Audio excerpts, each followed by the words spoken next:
Hello प्यारे बच्चे, आपका अपने YouTube चैनल आरसीसी क्लासेस में आपका एक बार फिर से स्वागत है। आज हम सॉल्व करेंगे कक्षा 10 के मैथ 3.1। लेकिन सॉल्व करने से पहले मैं आपको बता दे रहा हूँ इसकी अध्याय की खासियत क्या क्या है। पहला नंबर तो 4 से 6 नंबर में आएगा। और दूसरी बात यह है कि इस क्वेश्चन को पहले समीकरण बनाना है। इबारती प्रश्न दिया रहेगा, समीकरण बनाएंगे और समीकरण बनाने पर इनको 3 विधियां से बताया गया हल करने के लिए: प्रतिस्थापन विधि, विलोपन विधि और बज्र गुणनखंड विधि। तो सिंपल अगर इबारती प्रश्न दिया रहता तो एक क्वेश्चन आता है 4 नंबर का। अगर एक ग्राफ खींचना रहेगा तो ये हो जाएगा 6 नंबर का। तो इसमें आपको जब समीकरण बन जाता है तो क्वेश्चन को सॉल्व करने में कोई दिक्कत नहीं रहती है। तो इसमें पहला नंबर ये आ गया कि आप इबारती प्रश्न दिया रहेगा तो आपको समीकरण कैसे बनाएंगे। आज जब समीकरण बन जाएगा तो या तो अगर मान दिया हो हल निकालने के लिए, चाहे पिता पुत्र की आयु, चाहे एक्स वाई का मान निकालना हो, तब भी आप सिंपल भी हल कर सकते हैं। अगर आपको ग्राफी विधि से कह दिया है तो कैसे हम ग्राफी विधि से निरूपित करते हैं, इस पे आप देखिए कहीं चर्चा करते हैं। लेकिन ध्यान दीजिए, पहले आप कलम किताब लेके बैठिएगा क्योंकि मैं क्वेश्चन पढ़ूंगा और सॉल्व करूंगा, एकदम 100% आपको समझ आएगा। बस आप लाइक करते रहिए, फटाफट लाइक कर दीजिए और अंत तक वीडियो देखते रहिए। अगर वीडियो नहीं समझ आता है तो फिर हम वीडियो बनाना ही छोड़ देंगे। इस हिसाब से आपको वीडियो बनाना, आप मैं क्वेश्चन बता दे रहा हूँ आपको। चलिए क्वेश्चन में पढ़ा हूँ 3.1 का पहला क्वेश्चन है। लिखा है, आफ्ताब अपनी पुत्री से कहता है कि 7 वर्ष पूर्व मैं तुमसे 7 गुनी आयु का था।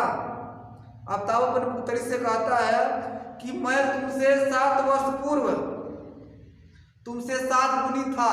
पूर्व में इसका होता है पहले आप क्वेश्चन को समझिए। जब पहले शब्द कहता है तो हम जैसे मान लीजिए आप इस समय 15 साल के हैं और कोई पूछ लिया आपकी 2 साल पहले कितने साल के थे, कहेंगे 13 साल। कैसे पता चला? आप 2 घटा दिए हैं। पहले समीकरण बनाने की सोचिए, तो जब पूर्व कहेगा या पहले कहेगा तो हम घटा देते हैं, और अगर बात कहता है तो हम जोड़ देते हैं। इस बात का विशेष ध्यान दीजिएगा। अगर इतना समझ आ गया पूर्व पहले या बाद में, तो समीकरण बनाने में आपको दिक्कत नहीं होगी। अगर समीकरण बनाने आ गया तो कोई दिक्कत नहीं। तो कहा, आफ्ताब अपनी पुत्री से कहता है कि 7 वर्ष पूर्व मैं तुमसे 7 गुनी आयु का था। 7 गुनी आयु का था। तो पहले इसको मान लें, आफ्ताब की उम्र मान लें x, आप पुत्री की उम्र का मान लें y मान लें। चलिए मान ले रहे हैं, माना आफ्ताब की उम्र 1 वर्ष और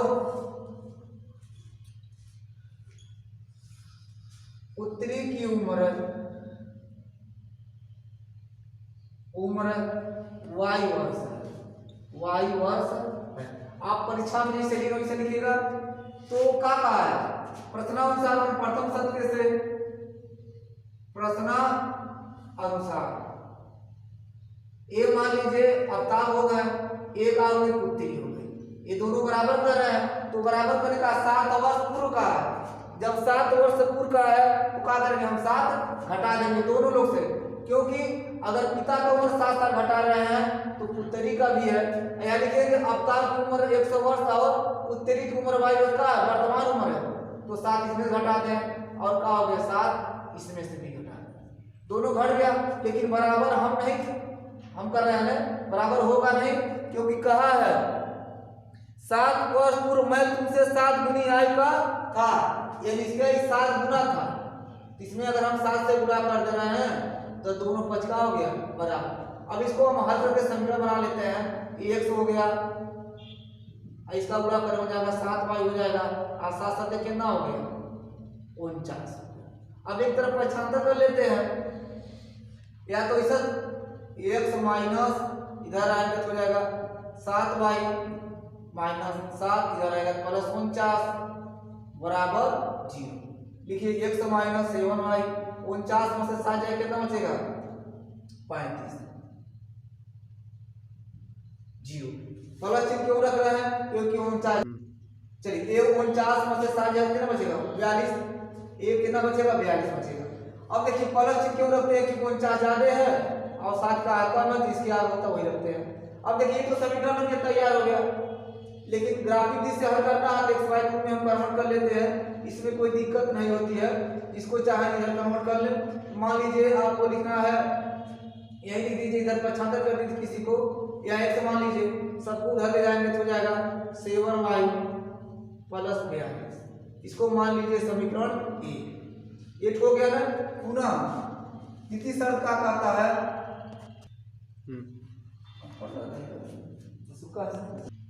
अब द्वितीय शर्त क्या कहता है, कहता है अब से 3 वर्ष बाद, जब बाद का है तो अब से 3 वर्ष बाद में क्या कर लेंगे, जोड़ लेंगे, तो हो जाएगा आपका ये अब हो गया, ये का हो गई 3 हो गई। 3 वर्ष बाद यानी 3 हम जोड़ लेंगे दोनों में, 3 वर्ष बाद कितना हो जाता है, 3 वर्ष बाद उनकी आयु क्या होता है, 3 गुनी हो जाता है। तो पुत्री छोट होगा ना, पिता तो बड़ा होगा ना, पुत्री हम क्या करते हैं 3 से गुणा कर देते हैं, पिता गुणा कर दीजिए तो पुत्री बड़ी हो जाएगी पिता से। तो x प्लस का हो गया 3, ये हो गया 3y या 3 का हम पक्षांतर कर लें, x प्लस का हो गया 3, इधर आएगा -3y, इधर आएगा क्या जाएगा -9 बराबर 0। इसको लिख सकते हैं x -3y हो गया, और यहाँ -9 है प्लस 3 हो जाएगा -6 बराबर 0। इसको हम यहाँ दे दे रहे हैं समीकरण x -3y, आई माइनस उधर भेज देंगे, हो जाएगा हमारा 6। चाहे तो हम x बराबर पक्षांतर कर दें, 6 प्लस करना हो जाएगा 3y। इसको मान लें समीकरण 2। देखिए अगर यहाँ तक समीकरण आपको बनाने आ गया है तो अब इसको प्रतिस्थापन विधि से, चर विलोपन विधि से हल करके x y का मान निकाल सकते हैं। लेकिन हमें मान नहीं निकालना है, हमें ग्राफिक विधि से x y का मान निकालना है और हमें ग्राफ खींचना है। तो चलो हम ग्राफ कैसे खींचते हैं इसको हम बता रहे हैं। चलिए देखिए कैसे हम ग्राफ खींचते हैं, बहुत आसान तरीका से ग्राफ खींचना। या तो आप x बराबर पहला समीकरण माने हैं ना, तो या x बराबर ले लीजिए तो y बराबर ले लीजिए, इसमें कोई दिक्कत नहीं है। आप चाहे तो जो चाहे ले लीजिए, चाहे तो या करके लिख सकते हैं आप। इसको इधर पक्षांतर कर देते हैं, हो सकता है x प्लस 42 बराबर 7y और y बराबर क्या लिख सकते हैं x प्लस, ये y का मान कर दिया है। बस ग्राफ खींचे, बस कुछ नहीं है। अपने ऊपर मान लीजिए ग्राफ कैसे खींचा, जैसे इसको पहले हम इसका बिंदु निकाल लेते हैं, कम से कम 3 बिंदु निकाल लीजिए। मान लीजिए y का मान है तो y बराबर कर सकते हैं समीकरण x प्लस 42 बटे 7, ये y का मान हो गया, यहाँ का हो जाएगा x का मान। या पहले x ऊपर हम मान ले रहे हैं, थोड़ा देखने में अच्छा लगेगा, तो x ऊपर अगर मान लिया तो y बराबर ले सकते हैं x प्लस कितना हो गया 42, y कितना हो गया 6। इसमें कोई दिक्कत नहीं है। अब 3 कॉलम कम से कम बना लीजिए, चाहे तो जितना बना सकते हैं, कम से कम 3 कॉलम बना लीजिए। ये समीकरण 1 के लिए, समीकरण 1 से 2 समीकरण है, दोनों से निकाल लेंगे, कोई दिक्कत नहीं। अब मान लीजिए बस अपने सुविधा के अनुसार मानते हैं कि ऐसा कौन सा संख्या रखें कि 42 में जोड़े या घटाए, लेकिन 7 से हमको कटना चाहिए। अब जो चाहे या तो 0 मान लीजिए, या तो 7 मान लीजिए, 8 मान लीजिए, जितना चाहे आप मान सकते हैं। ग्राफ एक ही जैसा होगा। इससे मान लीजिए अगर हम x बराबर 0 मानते हैं, x बराबर 0 मानते हैं तो 42 में 0 जोड़ेंगे तो कितना हो जाएगा 42 होगा ना। अब 42 में 7 से भाग देंगे कितना हो जाएगा 7 छके 42। ये किसका मान हो गया, y का मान हो गया। और भी मान लीजिए देख रहे हैं 7 का अंतर है तो 7 से कटेगा ना।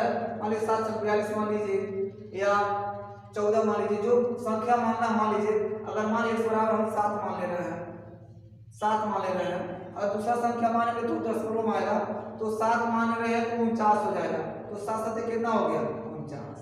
और फिर कोई संख्या मान लीजिए, मान लीजिए 14 मान ले रहे हैं, 14 मान लीजिए, तो 14 लोगे 749 और 7 8 कितना हो जाएगा 56। जैसे मान लीजिए 42 है, इसमें 14 मान है x बराबर, तो 14 में क्या करें, अगर हम 42 जोड़ लें तो भाग दें 4 कितना हो जाएगा 6 और 4 कितना हो गया 5 बटे 7, 7 8 56, हमारा कितना हो गया 8। अतः बिंदु कितना मिल गया, अतः बिंदु। तो आप रैखिक समीकरण पढ़े होंगे या निशान ज्यामिति पढ़े होंगे, उसमें x का मान पहले थे, y का मान बाद में, x का मान हो गया 0, y का मान का हो गया 6, s का मान का हो गया 7, y का मान का हो गया 7, x का मान आया 14 और y का मान कितना है 8। हमारा 3 बिंदु निकल गया ना। अब इसी प्रकार हम दूसरे समीकरण से भी बिंदु निकाल लेते हैं, तब हम ग्राफ खींचते बहुत ही आसान तरीका से है। चलिए हम दूसरा समीकरण देख रहे हैं ग्राफ बनाने के लिए। बस देखते रहिए, कॉलम किताब ले बैठिए, कुछ नहीं तो चेंजिंग करना है तो आपको समझ आ गया। बस वही काम यहाँ भी कर देना है, दूसरे समीकरण से कोई दिक्कत नहीं होगी, बस वही काम आपको फिर होगा। समीकरण 2 देखिए क्या लिखा था, समीकरण 2 से, समीकरण 2 का था आपका x बराबर 6 प्लस 3y था, तो चाहे x बराबर रहने दीजिए या y बराबर 75 कर दीजिए, चलिए रहने दीजिए, यही रहने दीजिए, इसमें कोई दिक्कत नहीं होगी, चाहे दोनों बना लीजिए, इसमें कोई दिक्कत नहीं है। अगर y बराबर करते हो जाएगा x माइनस 6 हो जाएगा बराबर y, 3 से नीचे हम भाग दे देंगे, तो यहाँ x का मान हो गया, ये का हो गया y बराबर हो गया x माइनस 6 बन के ना हो गया। अब फिर कोई मान रखिए, कोई मान रख सकते हैं, 1 2 3 4 5 कुछ रखिए, लेकिन 3 से अगर कट जाएगी तो आपको सुविधाजनक होगी। तो x बराबर मान लीजिए 0 मानते हैं आप, x बराबर 0 मानते हैं, तो यहाँ 0 घटाएंगे 6 आएगा, 3 गुना कितना हो गया 6 हो गया। अगर x बराबर हम क्या मानते हैं 3 मानते हैं, अगर x बराबर 3 मान रहे हैं तो 3 में से 6 जाएगा कितना 3 बचेगा, और 3 से भाग देंगे कितना जाएगा -1 आएगा। चलिए ये तो हो गया ना कि जब 0 रखे हैं तो 3 से भाग देंगे तो 3 गुना 6 माइनस माइनस, और जब x बराबर 3 रखे हैं तो 3 घटाएंगे 6 में से तो -3 आएगा, 3 से भाग देंगे -1, जो चाह रहे हैं मान लीजिए 6 रख दे रहे हैं, x बराबर अगर 6 रख रहे हैं तो 6 में से 6 जाएगा 0, और 0 की संख्या से उसका मान क्या हो जाएगा 0 को होगा, इसमें कोई दिक्कत नहीं, अतः बिंदु का हो जाएगा। अतः बिंदु बचा आपका देखिए 0 है -2, 3 है और -1, अच्छा है और क्या है 0। आप जो संख्या चाहे मान सकते हैं, लेकिन ग्राफ एक ही आता है अपने सुविधा के अनुसार। अब आपको 2 बिंदु मिल गया है, अब 2 बिंदु मिल गया, हम आपको ग्राफ बता रहे हैं, समीकरण 1 का पहले ग्राफ खींचते हैं और समीकरण 2 का ग्राफ खींचते हैं। तो चलिए हम ग्राफ खींच के बता रहे हैं आपको।